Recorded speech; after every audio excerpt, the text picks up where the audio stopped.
This is the state of Wisconsin versus Derrick McCann.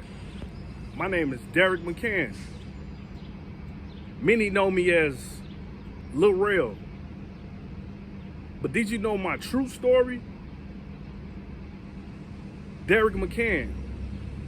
One day, I was just a father, loving two biracial children. One 10-month-old, my daughter. Another a 2-year-old son. One day, I'm with my children.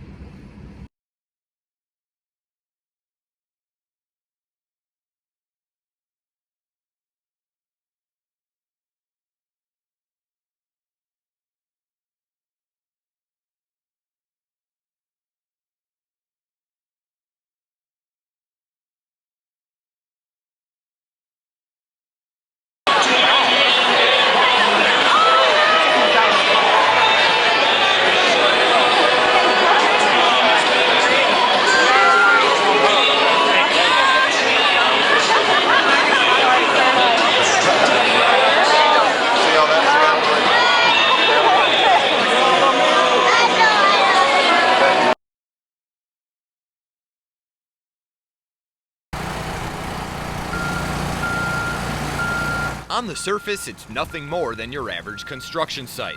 But for unemployed Derrick McCann, every weld laid and beam secured represents hope, a chance to build his own new life. It's gonna help everybody. If all goes well, this maze of steel on South Park Street will soon be home to a center for economic development and workforce training. By helping people like McCann, they hope to pump more than $50 million in economic activity back into this community. Well, I feel we should all take advantage of it because it's free. It's something you're not paying for. All you got to do is just show up, and they train you in good skills that an average person would spend a lot of money on getting these different skills. But to make this dream a reality, the Urban League needs to raise another $400,000 by October 1st. We're under some timeline pressure here right now. And the parking lot may be a bit of a mess right now, but with partners right here like MATC and the University of Wisconsin and the City Library, people who will use this center say it just may be the perfect location. It will dramatically increase the kinds of things that we're able to do. Programs will help people buy homes, get ready for college, and train for new, better jobs. How to do job interviews, how to fill out applications, references, different things like that. Skills even more important when so many are finding themselves down on their luck. Just trying to stay positive, keep a good mind frame. In Madison, Chris Woodard, NBC 15 News.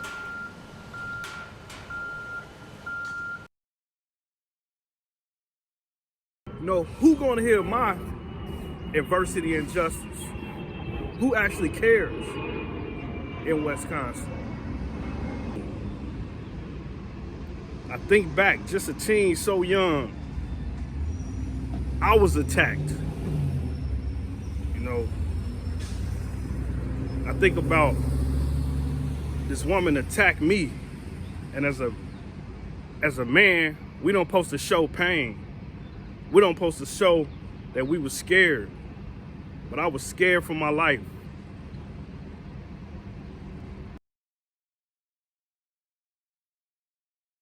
Derrick McCann,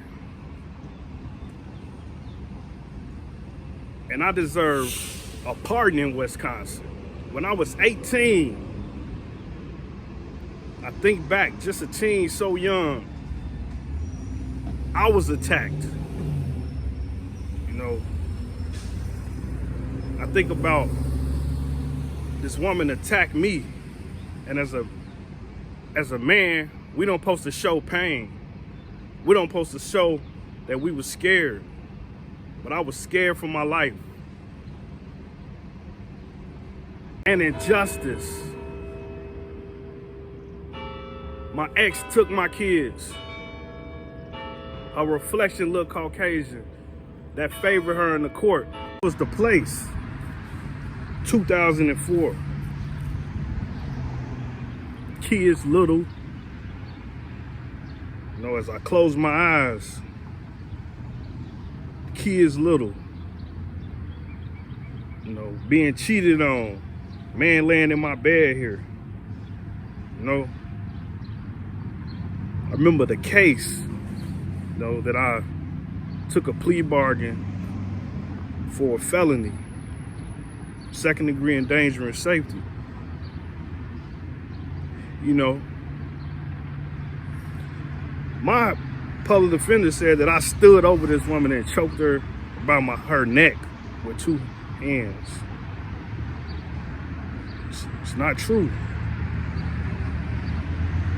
You know, and why did I not fight? I think about what happened, you know. I was attacked. I was in fear of my life. I wasn't the aggressor in the case. You know, I had to get the woman off of me. You know, so much hurt, pain here.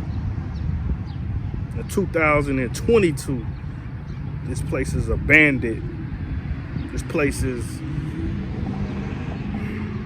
like a haunted house.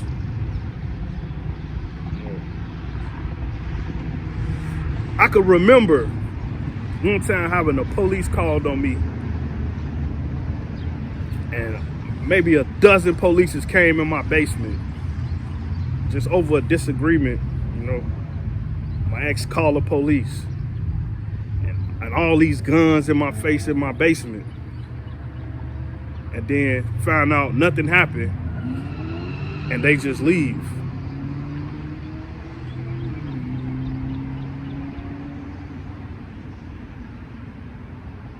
So much trauma, so much pain. I was a good father here. I was a man of respect, dignity, hard worker, so young.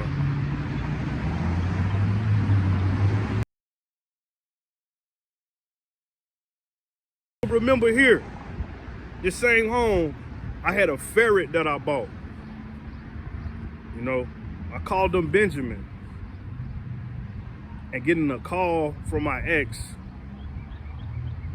laughing, telling me the same home I was kicked out of, another man living in there, telling me that my ferret had died. It was dried up in the cage. It was neglected. I had to come bury my ferret, you know? So that's something to tell people about, you know, pet trauma, man. Pet hurt. You know, I still miss my ferret. You know, this woman killed my ferret. And it was a joke. You know, I'm healing myself. I'm healing my pain. Stuff that I had in me for years.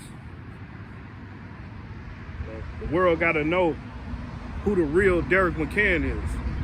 I'm down here at the Dane County Courthouse. This is Madison, Wisconsin. You know, this is a place where I came here plenty times. You know, I get so emotional just thinking about it. Coming here many years, trying to get justice, trying to get the court to listen to me.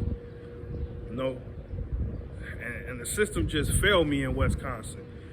You know, my kids were so little, 10 months old, my daughter, my son 2 years old.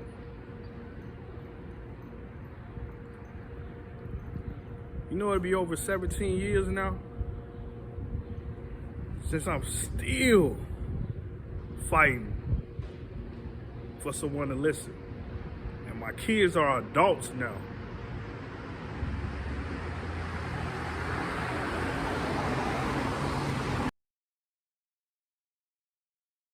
Tonight for people in Wisconsin hoping to wipe their criminal records clean. Well, News 3 now investigates the process that really hasn't been used in our state in nearly a decade, one that can only come from the governor's office. Rose Schmidt sat down for a one-on-one interview with Governor Tony Evers and explains his plans to issue pardons. I'm suffering and I really need help. Someone to listen to my story. Derrick McCann's story is one filled with searching for a job, Weekly, for his kids who he hasn't seen in 8 years, I missed their whole life because of this. and for a place to live, as right now this is all he has. And that's the reason why, I'm kind of in tears, because, I've been fighting for my life for years. But mostly he's fighting and searching for redemption. I'm a man that deserves a second chance. Derrick is open about his past with the understanding that this is not who he is. He pleaded no contest to a felony, second-degree recklessly endangering safety. Court records show a friend of his girlfriend at the time says he tried to strangle her. It happened in 2004 when Derrick was 19. I just got caught up with some wrong people at a wrong age. He says he took a plea deal because he didn't understand the severity of a felony. To this day, he regrets that he didn't go to trial. And I'm now 33, and that still haunts me. But now that is what keeps him going Dear Governor Tony Evers, and propels him into action, my name is Derrick D. McCann. turning to one of the only people who can wipe his slate clean. I'm asking to have my felony in Wisconsin expunged in Wisconsin. And like Derrick, First of all, I believe in redemption. Governor Tony Evers says he knows the importance of forgiveness too. Some people do some bad things, and if they've straightened their life out, we have to be willing to give them a second chance. So I think there's a moral issue here. When Evers took office in January, he assumed the constitutional authority to grant second chances in 3 forms. Wherever the governor thinks that justice is served, he can grant that pardon or clemency or reprieve. UW law professor Keith Finley explains that reprieves usually only happen in death penalty cases, which Wisconsin doesn't have. Clemency alters a crime's punishment. That leaves pardons. An act of grace is what they call it in the law. It's an act of forgiveness. He says pardons are often considered the fail-safe in the legal system. But breaking tradition from previous state leaders, Evers' predecessor, former Governor Scott Walker, didn't issue any over his 2 terms. After 8 years of complete inaction and unresponsiveness to all of a sudden turn the spigot back on, there's bound to be a lot of pent-up demand. So you are giving a lot of people hope by opening up this conversation. Is that your intention? Absolutely, and not having hope when you should have hope is the wrong thing for the state of Wisconsin to stand for. Walker never appointed anyone to the pardon board, but that didn't mean the inquiries didn't pour in. Requests that are now coming to Evers' office, more than 1,000 since January of this year. So your staff told me that this is actually your office's most contacted topic. Does that surprise you? Not at all. It was that during the campaign. I hear it everywhere. Step 1 for Evers will be putting together his pardon advisory board, which he hopes to have up and running by summer. With about 15 people total, the board will likely include victims or relatives of victims. He says his decision will not necessarily be about trying to distinguish whether someone is innocent. I think most people are people that have come to reconcile themselves with what they did wrong, and they want to make it the best of their lives going forward, and we want them to be part of our society. That is why letters, emails, and phone calls continue to pour into the governor's office. I have wrote my elected officials, even Scott Walker, past governor of Wisconsin, never got a reply. As people like Derrick plead their cases, I need someone to listen to my story. Nobody ever did. Once Evers' team puts together the formal application, I plan on submitting it, and I'm looking forward to a new future. Derrick plans to be first in line. I'm really looking forward to someone really new eyes looking at my case. And he's hoping that will bring what he's been seeking all along. My story going to inspire others to never give up. Rose Schmidt, News 3 Now. And there are other ways to overturn criminal convictions, but Finley says offenders do not have a right to a free lawyer in those cases. And they are difficult to defend yourself because there are so many hurdles in place that make it difficult to reopen those old cases. Really interesting. It really is. Yeah. We'll see what happens in the months ahead. All right, let's go. Many are getting gun charges. Many that shot people getting second-degree reckless endangerment. Some are getting misdemeanor charges. I was just uneducated, with the legal system, with the jail system. I wasn't aware, the seriousness of a felony. Passion, I respect women. These charges was when I was a teen. Nobody was hurt, wasn't no bruises. Nobody went to the hospital. Me and the girl, my ex-friend, we haven't had any issues since. I want her to be safe. I want everyone to be safe. Tony Evers, the governor of Wisconsin, has failed to do what he said, be a man of his word, and pardon Derrick McCann. Governor Tony Evers has lied, has called the police on me, has ruled me as angry in the state of Wisconsin. I was there when Governor Tony Evers had hope and dreams of being elected governor. I was there when Mandela Burns had dreams of being lieutenant governor. Mandela Burns, lieutenant governor, yes, he is African American, has failed to speak for me, stand up with me. I'm down here at the Dane County Jail in Madison, Wisconsin, right across from me. See, I don't deserve to be in jail. I am an asset to my community. I'm the target. Why am I a target? Why am I being targeted? Why am I being hated in the state of Wisconsin? Why have the people turned on me when I have done so many great things through adversity to bring hope to the hopeless?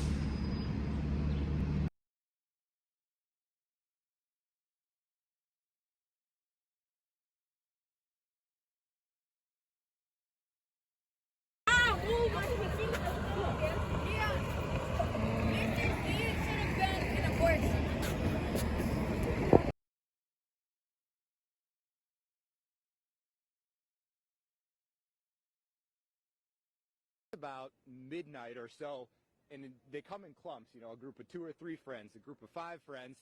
We're going to talk right now to Derrick McCann. Derrick is one of the first people that got here today. You were in the first group. You say you got here at about midnight. Tell me why it was so important for you to be here today. What I felt like this year, it means a lot to me. Who gets in there, who gets in office. I want to make sure my voice and my face counts, you know, that I be seen because I'm standing for the community. And you said you've seen the president before. You were here about a month ago when he was on Bascom Hill. But this time around, you got here early, first in line. Tell me why it's worth standing out here for a couple hours. Man, the last time I seen him, he came on campus at the UW, and I got there a couple hours late. It was 30,000 people, and I stood for like 4 or 5 hours, and I didn't really get a good shot of the president. So I said this time, the early bird gets the worm, so I'm going to make sure I'm here early. First in line should give you plenty of chance to get a good look. Thank you for your time, Derrick. I appreciate it. He just mentioned 30,000 people the last time the president was here on Bascom Hill. Makes it no surprise then that there is such a big group gathering here already today. Bruce Springsteen drawing crowds of his own. He was here in 2004 with John Kerry and drew 80,000 people. So we are expecting quite a crowd here today. Reporting live in downtown Madison, I'm Chris Woodard. You know, Chris, every morning we want to make sure our voice and our face count as well. Thank you so much for that. I love what he said. And President Obama is, as we mentioned, already here in Madison. Air Force One landed. All proving that Wisconsin will be very critical in determining the next president. The president was in Madison today on his last day of campaigning. It was an early morning, but thousands couldn't wait to hear what he had to say. NBC 15's Chris Woodard was downtown bright and early this morning and has more. Not quite a week yet. Police roll in, supporters line up. This election means a lot to me. Derrick McCann is part of a small group arriving first at midnight, #1 in line to get in and see the president. And I just want to make sure my face and my voice count this year. McCann saw Obama 1 month ago on Bascom Hill, but stood in the cold for 11 hours today for one simple reason. I didn't get a chance to really get up close to him, so I said the early bird gets the worm. I'm going to come here, and hopefully I get close. And around 11 o'clock, that wait for Derrick Hello, Wisconsin! And everyone else was over. Are you fired up? Obama spoke to thousands of supporters on Martin Luther King Jr. Boulevard, downtown Madison. It is one of only 3 campaign stops for the president on this last day before the election. Wisconsin, tomorrow you have a choice to make. And it's not just a choice between 2 candidates or 2 parties. It is a choice between 2 different visions for America. Much of what we heard from the president today are messages we've been hearing throughout this entire campaign, but some of what he had to say was aimed directly at voters here in Wisconsin. Listen, we know what change looks like, Madison, and what he's selling ain't it. In Wisconsin, that's why I need your vote. And if you're willing to work with me again and knock on some doors with me, make some phone calls for me, turn out for me, we'll win Wisconsin. We'll win this election. After that final plea to voters, Obama made the rounds shaking hands. And in this case, the early bird got his worm. McCann face to face with the president. For him, making all those hours in the cold well worth it. In Madison, I'm Chris Woodard for NBC 15. And according to the Obama campaign, fire inspectors put the crowd estimate at 18,000 people. Bruce Springsteen opened for the president, and along with some of his hits, he made up his own song about the election. So I said, well, maybe I'll, a third verse I could write about the debates. Yeah. All right, so, okay. The first debate, I wait. Actually, the first debate really freaked me out, all right? But then. My name is Derrick McCann. When it came to being positive through adversity and telling the community to seek education, there is hope. Who was there? Derrick McCann. 10. Graduation season is upon us, but for 30 local adults, the journey to higher education has been paved with many social and economic obstacles. NBC 15's Kristen Mazer joins us with how the Odyssey Project is leading them to success. Ellie, for these adults, the program was more than just a college course. It transformed their lives and gave them the confidence to reach for their dreams. There are plenty of flowers, balloons, and no shortage of hugs. A typical ceremonial scene. But for this group of local students, graduation involved much more than a diploma. It gave me the strength and confidence in the times I felt lonely. Getting here tonight wasn't easy for Derrick McCann. McCann is among the 30 graduates of this year's Odyssey program. The UW-Madison program is now in its 10th year and allows low-income adults to receive college credit for free. I've been through a lot of situations, single father, a situation in the courts, not being able to see my kids. McCann had always wanted to go to college, but at times felt hopeless. Odyssey gave him the strength he needed to overcome adversity and achieve his dream. I use my past hurts and pains and rejections as motivation to not give up. You do if you put your mind to it. Whatever you're going through, you got to believe in yourself. Quitting is not an option. You just got to keep going and keep going, have faith. Well, very well said. Well, there are a few requirements.